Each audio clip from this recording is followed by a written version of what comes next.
Hello बच्चों, स्वागत है आपका हमारे YouTube channel success biology classes में।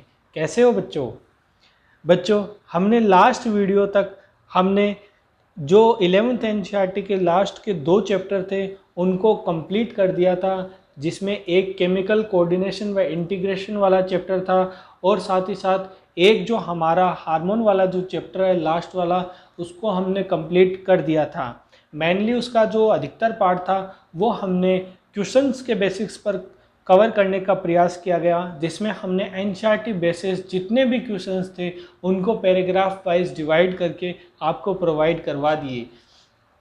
आज से हम एक नए वीडियो की शुरुआत, नए चैप्टर की शुरुआत करने जा रहे हैं, जिसका नाम है लोकोमोशन एंड मूवमेंट्स।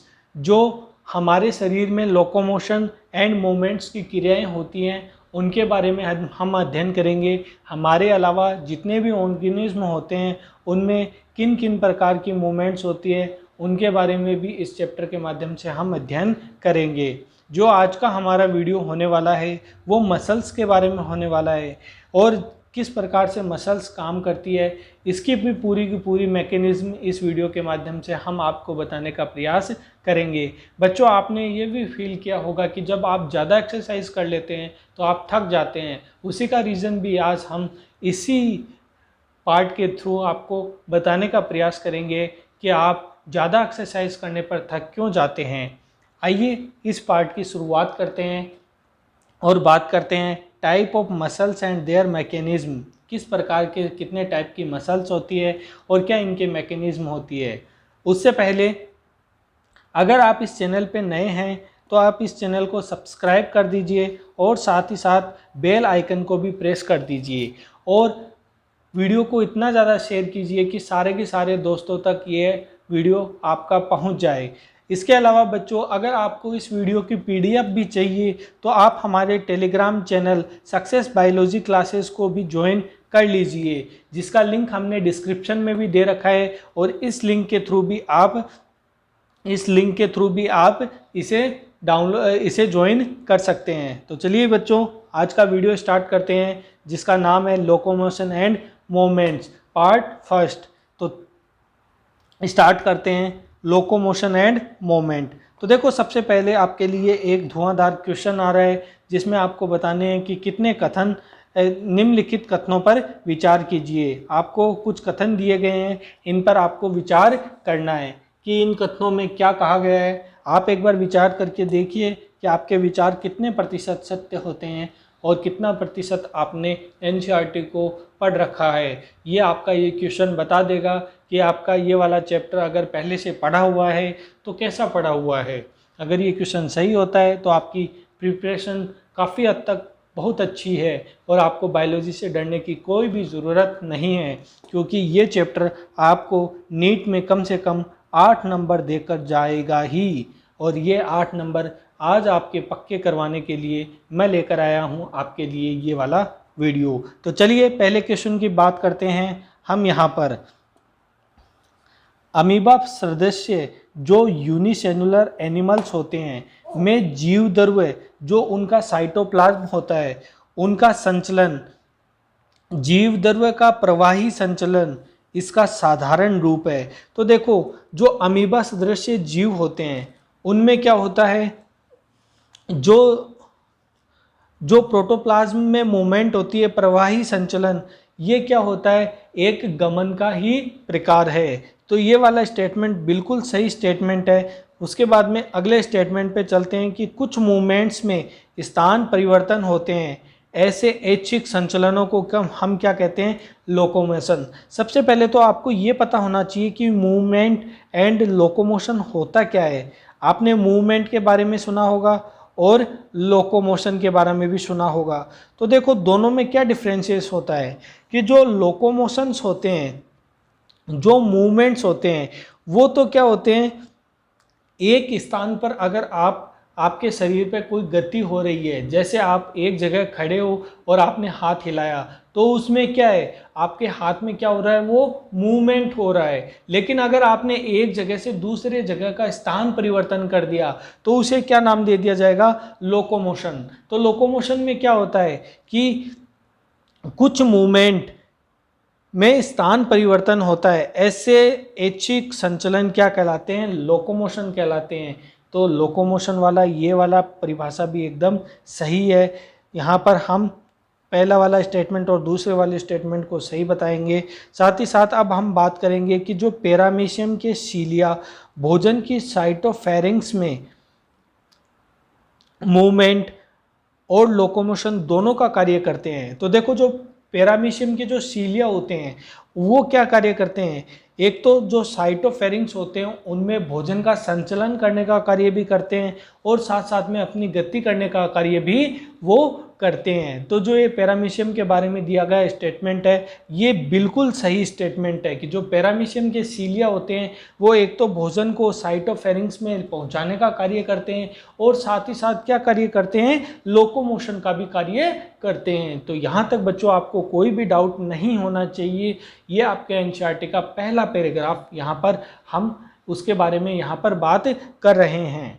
उसके बाद में हाइड्रा टेंटिकल्स जो उसके स्पर्शांक होते हैं वो शिकार पकड़ने में भी कार्य करते हैं और साथ साथ में चलने में भी कार्य करते हैं, और साथ साथ में किस में भी कार्य करते हैं? चलने में भी कार्य करते हैं। तो ये बात भी बिल्कुल सही है। इसके अलावा सभी लोकोमोशन मूवमेंट होते हैं। अब मान लीजिए मूवमेंट हमने बताया था कि किसी ऑर्गन का एक ही स्थान पर जो उसमें गति होती है उसे क्या कहते हैं? मूवमेंट। और अगर स्थान परिवर्तित होता है तो उसे क्या कहेंगे हम? लोकोमोशन। तो देखो, जो लोकोमोशन होगा उसमें तो मूवमेंट होगी ही, लेकिन जो मूवमेंट होगा वो जरूरी नहीं है कि उसमें लोकोमोशन हो।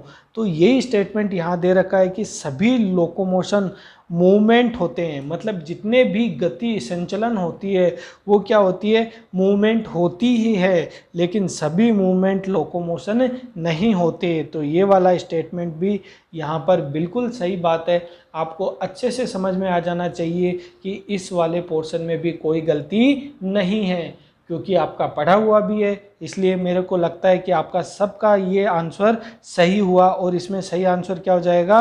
पाँचों के पाँचों सही है। यहाँ पर बात की कितने कथन सत्य है, तो कितने कथन सत्य हैं? 5। ऑप्शन नंबर 4 इसका सही आंसर हो जाएगा। इतनी चीज़ क्लियर हो गई। अब बात करते हैं हम टाइप ऑफ मूवमेंट्स। जो गति होती है, मूवमेंट्स होते हैं, वो किस प्रकार से, कितने प्रकार के होते हैं उनके बारे में बात करनी है, और किन में पाए जाते हैं उनके बारे में हम यहाँ पर बात करेंगे। तो चलिए, यहाँ तक आपका एक पैराग्राफ कंप्लीट हुआ। अब बात करते हैं टाइप ऑफ मोमेंट्स। तो बच्चों, आपने नाम सुना होगा कि जो अमीबा गति करता है वो बाहर की तरफ सूडोपोडिया का निर्माण करके गति करता है। तो हमारे शरीर के अंदर जो अन्य जीव होते हैं उनमें भी किन किन प्रकार के मूवमेंट पाए जाते हैं? तो देखो, मेनली 3 प्रकार के मूवमेंट पाए जाते हैं। मानव शरीर की कोशिकाएं होती है वो मुख्यतः 3 प्रकार की गति शो करती है। ये किसकी बात कर रहे हैं? Human body cells.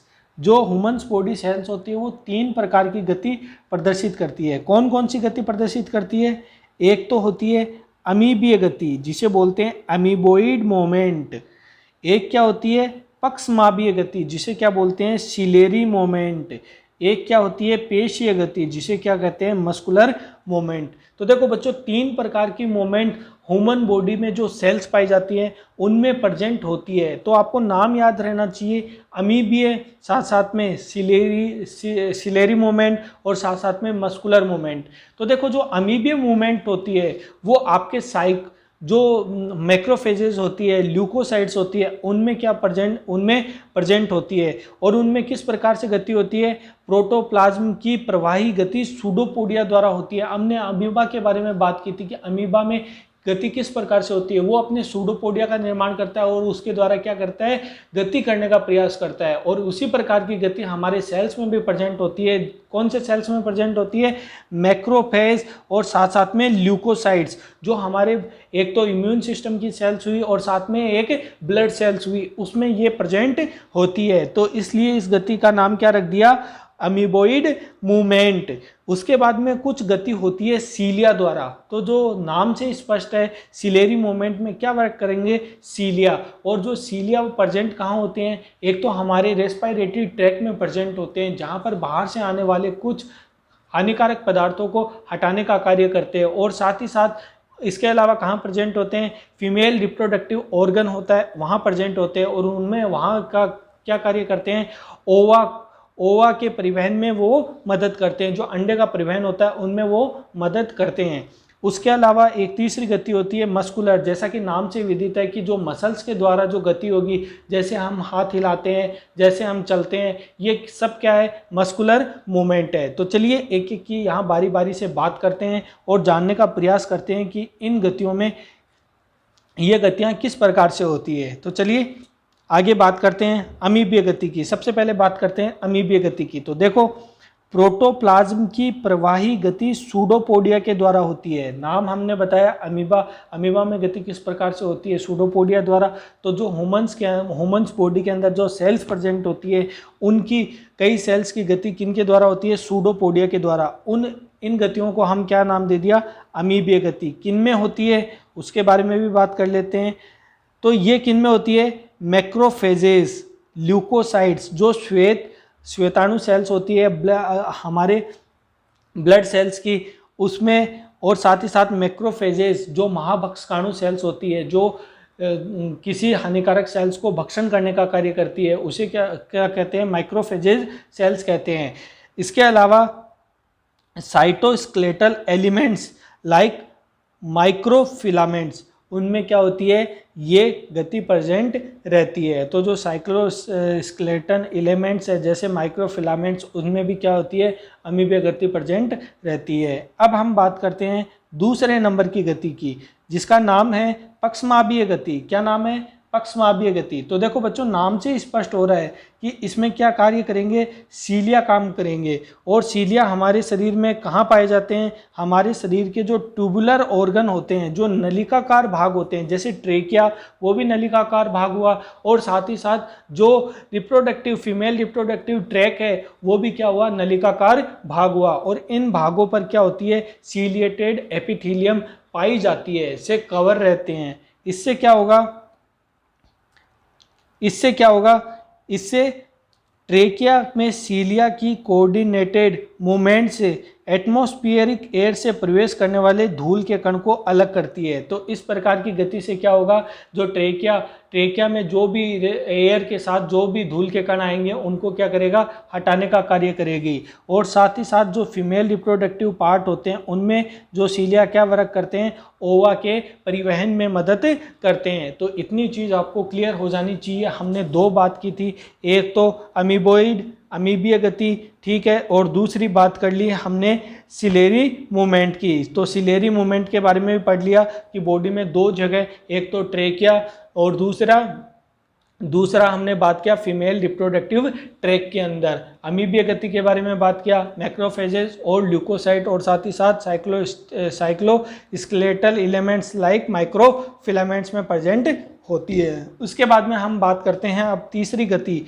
जिसका नाम है मस्कुलर मूवमेंट। क्या नाम है जिसका, मस्कुलर मूवमेंट। तो देखो, जैसा कि नाम से इससे विदित हो रहा है कि जो इस प्रकार की जो मूवमेंट है, वो मसल्स के कॉन्ट्रैक्टाइल प्रॉपर्टी के कारण इसका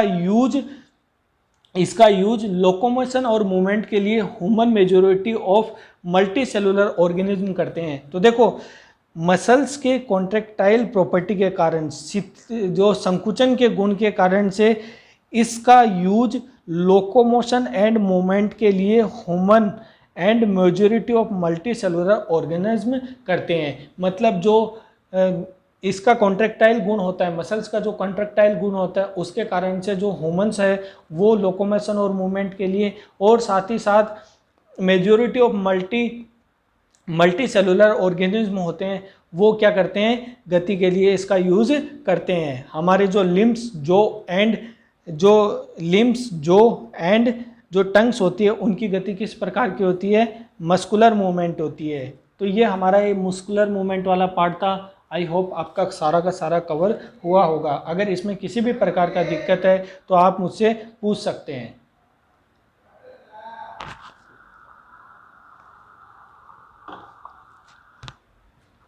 इसमें किसी भी प्रकार की दिक्कत आपको नहीं आनी चाहिए। एकदम इजी वे फ्लो चार्ट के माध्यम से हमने प्रयास किया है कि जो अमीबॉइड मूवमेंट होता है उसकी बात की, साथ साथ में सिलियरी मूवमेंट होता है उसकी बात की, और एक मस्कुलर मूवमेंट होता है उसकी बात की। तो इसमें जो अमीबॉइड मूवमेंट है वो तो हमने पढ़ा, जो ल्यूकोसाइट्स होते हैं उनमें, साथ साथ में मैक्रोफेजेज में पढ़ी, और जो सिलेरी मूवमेंट्स होती है वो ट्रेकिया ऑफ रेस्पिरेटरी ट्रैक्ट में प्रेजेंट होती है, साथ साथ में फीमेल रिप्रोडक्टिव ट्रैक्ट में प्रेजेंट होती है। और जो मस्कुलर मसल्स होती है वो कहाँ प्रेजेंट होती है, हमारे लिम्स में, टंग्स में, और जो जॉज होते हैं, जो जबड़े होते हैं उनमें प्रेजेंट होती है। तो यहाँ तक किसी भी प्रकार की किसी को भी दिक्कत नहीं होनी चाहिए। आप अगर यहाँ तक कोई भी दिक्कत है तो बच्चों आप बेझिझक मुझसे पूछ सकते हैं, ठीक है। उसके बाद में अगले मोमेंट की बात करते हैं और उसका नाम है फ्लेजिलर मोमेंट। तो देखो जो फ्लेजिलर मोमेंट होती है वो मेनली हमारे शरीर में कौन से वाले पार्ट में स्थित होती है, जो हमारे स्पर्मेटोजोआ होते हैं जिनसे स्पर्म का निर्माण होता है, वो किस प्रकार की मूवमेंट शो करते हैं, फ्लेजिलर मूवमेंट शो करते हैं, ठीक है। और साथ ही साथ स्पंज के केनाल सिस्टम में वाटर करंट को मेंटेन करने के लिए कौन कार्य करता है, यही फ्लेजिलर मोमेंट कार्य करता है। और साथ ही साथ जो प्रोटोजोन्स होते हैं उनके लोकोमोशन में भी फ्लेजिला काम में आती है। जो युग्लिना होता है उनमें किस प्रकार की मूवमेंट होती है, चलने के लिए फ्लेजिलर मूवमेंट। तो ये 3 पॉइंट भी आपको याद रहने चाहिए कि एक तो स्पर्मेटोजोआ है उनको मदद करते हैं चलने के लिए, साथ साथ में जो स्पंज है उनके वाटर कैनाल सिस्टम होता है उसमें वाटर करंट को मेंटेन करने के लिए भी इसका यूज़ होता है, और साथ साथ में जो प्रोटोजोन्स होते हैं उनके लोकोमोशन लाइक ए युग्लिना उनमें क्या होता है, फ्लेजिलर मोमेंट प्रेजेंट रहता है। तो इतनी चीज़ आपको समझ में आ गई। अगर आ गई तो फिर हम आगे बढ़े और बात करें मसल्स के बारे में, जो हमारा आज का टॉपिक रहने वाला है। ये तो हमने बात की बेसिक इंट्रोडक्शन की कि मोमेंट्स कितनी टाइप्स की होती हैं और ह्यूमन्स बॉडी में कौन कौन सी मोमेंट प्रेजेंट होती है। तो इतनी बात की हमने अभी तक। बात करें क्या बच्चों अब मसल्स की, चलिए फिर करते हैं। तो देखो जैसा कि हम अब अभी तक हमने बात की, जो मसल्स होती है वो उत्पत्ति में कैसी होती है, सबसे पहले मीजोडर्मल। जब हम डेवलपमेंट की बात करेंगे कि ह्यूमन बॉडी का डेवलपमेंट किस प्रकार से होता है, जब मेल गेमेट्स और फीमेल गेमेट्स आपस में फ्यूज़ होते हैं तो उसे जाइगोट का फॉर्मेशन होता है, और जाइगोट में किस प्रकार से डिवीज़न होता है, उन डिवीज़नों से 3 प्रकार की सेल्स बनती है, एपिडर्मिस, मेसोडर्मिस और साथ साथ में एंडोडर्मिस। इन अलग अलग लेयर से क्या होता है, पूरे ह्यूमन बॉडी का फॉर्मेशन होता है। उसी में जब हम बात करते हैं मेसोडर्म की, तो मेसोडर्म से किसका फॉर्मेशन होता है, मसल्स का फॉर्मेशन होता है। जो हमारे मसल्स होते हैं उनका फॉर्मेशन उत्पत्ति में कैसा होता है, मेसोडर्मल होता है। और साथ ही साथ जो मसल्स होती है वो हमारे बॉडी का 30 से 40% भाग कवर करती है। तो हमारे बॉडी का 30 से 40% भाग कौन बनाती है, वो मसल्स बनाती है। यहाँ तक चीज़ समझ में आ गई। उसके बाद में बात करते हैं स्पेसिफिक प्रॉपर्टीज़, मसल्स की क्या क्या प्रॉपर्टीज़ होती है। तो देखो मसल्स की कुल 4 प्रॉपर्टीज़ होती है। एक तो उत्तेजनशीलता, एक्साइटेबिलिटी, उसके बाद में संकुचनशीलता, कॉन्ट्रैक्टिलिटी, और साथ साथ में एक प्रासर्य, एक्सटेंसिबिलिटी, और साथ साथ में इलास्टिसिटी। ये 4 इनके प्रमुख कार्य होते हैं, और इस गुण का उपयोग करके ही ह्यूमन शरीर लोकोमोशन एंड मूवमेंट का उपयोग करते हैं। तो यहाँ तक आपको क्लियर हो जाना चाहिए।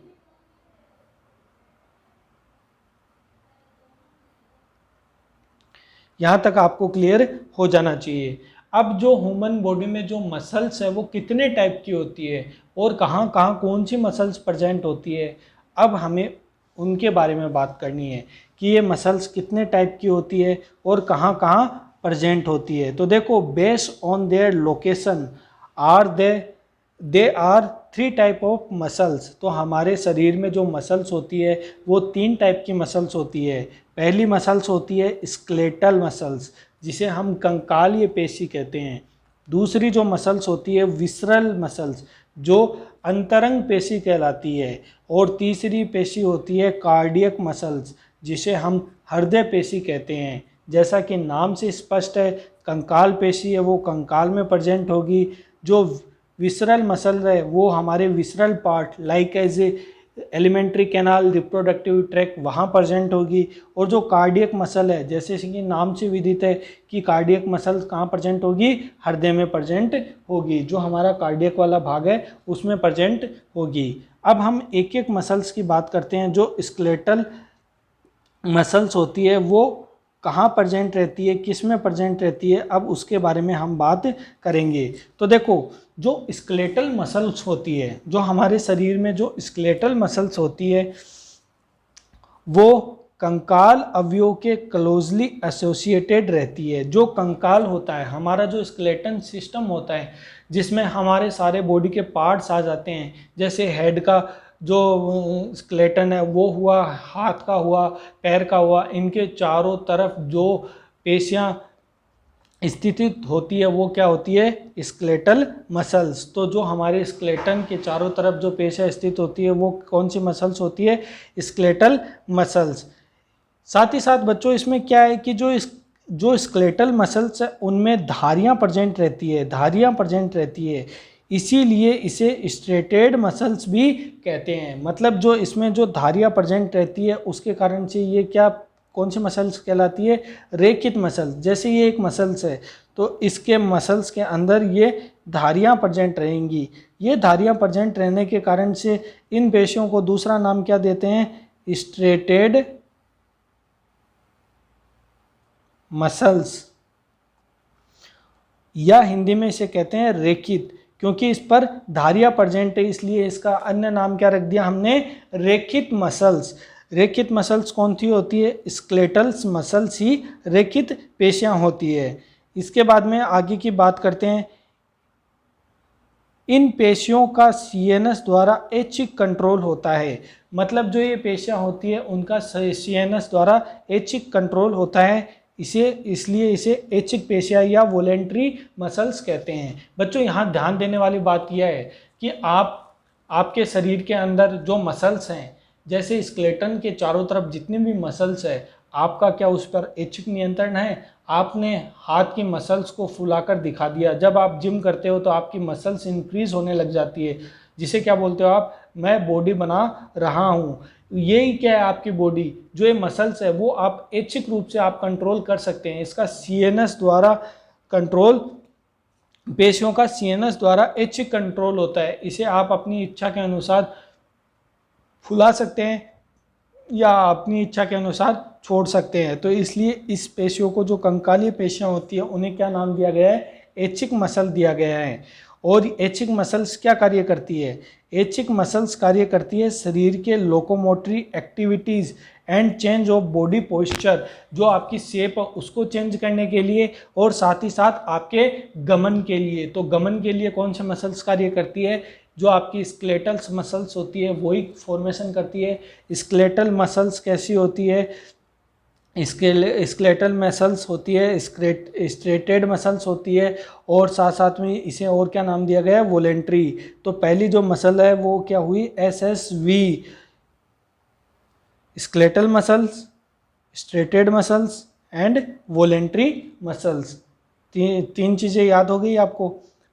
अब बात करते हैं दूसरी मसल्स के बारे में। जैसा कि नाम से हमको विदित था कि विसरल्स जो मसल्स होती है वो कहाँ पाई जाएंगी, जो हमारे विसरल ऑर्गन होते हैं, लाइक एज जो एलिमेंट्री कैनाल है और साथ साथ में रिप्रोडक्टिव ट्रैक है, उनमें क्या होंगी, अंतरंग पेशियाँ प्रेजेंट होंगी। तो देखिए बात करते हैं, located in the inner wall of hollow visceral organ, example के लिए alimentary canal and reproductive tract, तो ये यहाँ पर प्रेजेंट होती है। साथ ही साथ बच्चों इसमें ये चीज़ है कि वो वाली मसल्स तो क्या थी, वहाँ पर जो स्ट्रेटेड धारियां प्रेजेंट थी पूरी मसल्स पे, इसलिए उसे स्ट्रेटेड मसल्स या फिर रेखित मसल्स नाम दिया गया था। लेकिन इन मसल्स पर किसी भी प्रकार की धारियां प्रेजेंट नहीं होती, ये एकदम से क्या होती है, स्मूथ मसल्स होती है, एकदम से चिकनी पेशियां होती है, इसलिए इसे अनस्ट्रेटेड मसल्स, अरेखित मसल्स, इसलिए इसे क्या नाम दिया गया है, इसलिए इसे कहा गया है अनस्ट्रेटेड मसल्स, अरेखित पेशी और साथ साथ में चिकनी पेशी। क्या कहा गया है, चिकनी पेशी, क्योंकि ये कैसी होती है, चिकनी होती है, जिसके कारण से इसे क्या कहा गया है, चिकनी पेशी।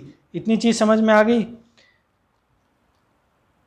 उसके बाद में बात करते हैं, जैसे हमने स्केलेटल मसल्स के बारे में बात की थी कि उनका नियंत्रण सीधे सीएनएस द्वारा ऐच्छिक नियंत्रण होता है, लेकिन जो स्केलेटल जो विसरल्स मसल्स होती है उनका डायरेक्ट कंट्रोल नर्व सिस्टम के डायरेक्ट कंट्रोल में नहीं होती है, इसलिए इसका नाम क्या लिया गया है, अनवॉलेंट्री मसल्स। इसे बोलेंगे अनैच्छिक मसल्स। क्या बोलेंगे, अनैच्छिक मसल्स।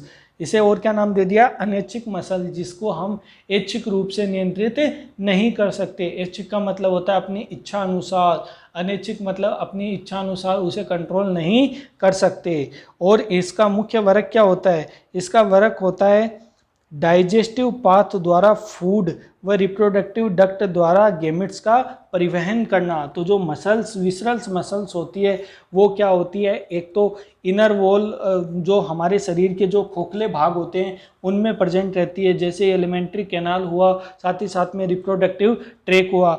उसके अलावा जब बात करते हैं हम कि ये पेशियाँ कैसी होती है, तो ये पेशियाँ कैसी होती है, ये अनस्ट्रेटेड मसल्स होती हैं, क्योंकि इस पर किसी भी प्रकार की धारियाँ प्रेजेंट नहीं होती है, और नहीं धारियाँ प्रेजेंट होने के कारण से ये दिखाई कैसी देती है, एकदम स्मूथ, इसलिए इसे अदर नाम क्या दिया गया है, स्मूथ मसल्स। स्मूथ मसल्स नाम दिया गया है। साथ ही साथ इसका जो डायरेक्ट नियंत्रण है वो सीएनएस द्वारा नहीं होता है, इसलिए इसे क्या नाम दिया गया है, इनवॉलेंट्री मसल्स या अनैच्छिक पेशियाँ।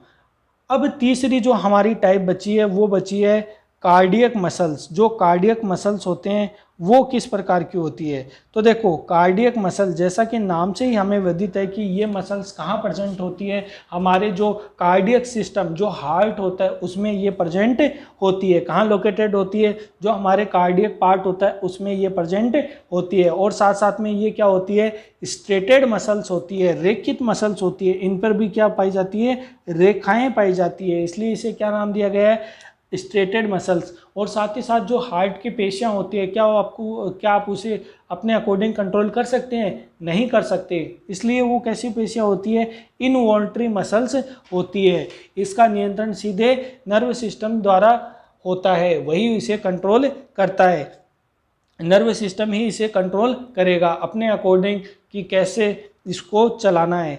तो ये हमने बात की यहाँ पर 3 मसल्स के बारे में, जो मसल्स के पार्ट थे और किस अकॉर्डिंग थे, based their location they are 3 types. इतनी चीज़ यहाँ तक क्लियर हो जानी चाहिए।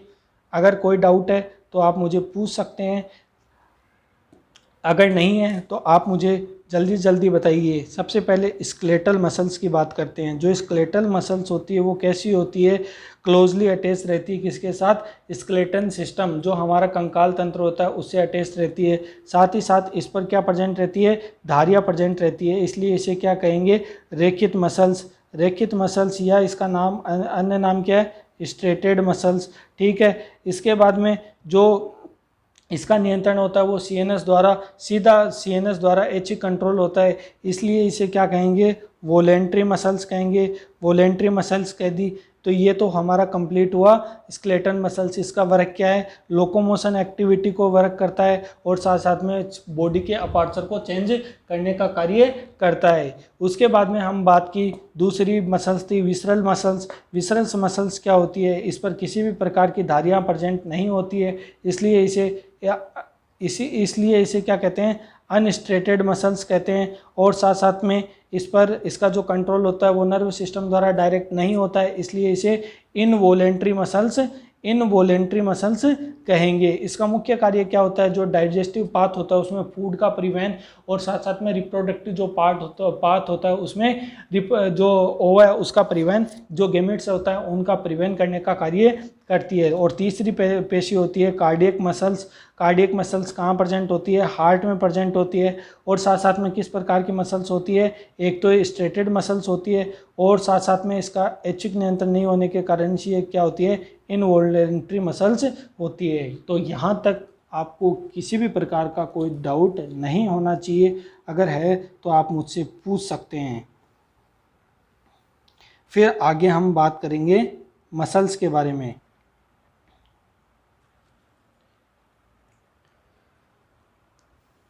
चलिए बच्चों, आज का वीडियो हम यहीं तक रखते हैं। अगर अभी तक आपने जितना पढ़ा है वो आपको समझ में आ गया है तो आप मुझे कमेंट करके बता सकते हैं। अगर उसके अलावा आपको कोई डाउट है तो भी आप मुझे कमेंट करके बता सकते हैं। इससे आगे का जो पार्ट है, मसल्स के टाइप्स हैं, मसल्स के टाइप्स और जो हमने जो मोमेंट के टाइप है वो आज की क्लास में डिस्कशन किया। बेसिक इंट्रोडक्शन वाली क्लास थी। कल से हम फ्लो के साथ इसे स्टार्ट करेंगे, जिसमें हम बात करेंगे जो स्केलेटल मसल्स होती है वो उसकी स्ट्रक्चर क्या होती है, किन किन से मिलकर बनी होती है, और साथ ही साथ में वो किस प्रकार से वर्क करती है। तो उसका सारा का सारा कंप्लीट डिस्कशन हम कल की क्लास में करेंगे। और कल की क्लास काफ़ी ज़्यादा इंपॉर्टेंट होने वाली है, क्योंकि उसमें आपको ईजी ट्रिक के माध्यम से, जैसे मैंने यहाँ पर दिखा रखा है, आपको डायग्राम के बेसिस पे पूरा का पूरा हम कल का वीडियो पढ़ेंगे। इसलिए आपसे निवेदन है कि कल के क्लास के लिए बच्चों को ज़्यादा से ज़्यादा जोड़ने का प्रयास करिए आप भी मिलकर। और साथ ही साथ आपको अगर इस वीडियो की पूरी PDF चाहिए तो आप हमारे टेलीग्राम चैनल को भी ज्वाइन कर लीजिए। साथ ही साथ अगर आप इस चैनल पर नए हैं और अभी तक आपने इस चैनल को सब्सक्राइब नहीं किया है तो इस चैनल को भी सब्सक्राइब कर दीजिए। मिलते हैं आपसे एक नई वीडियो के साथ, तब तक के लिए धन्यवाद।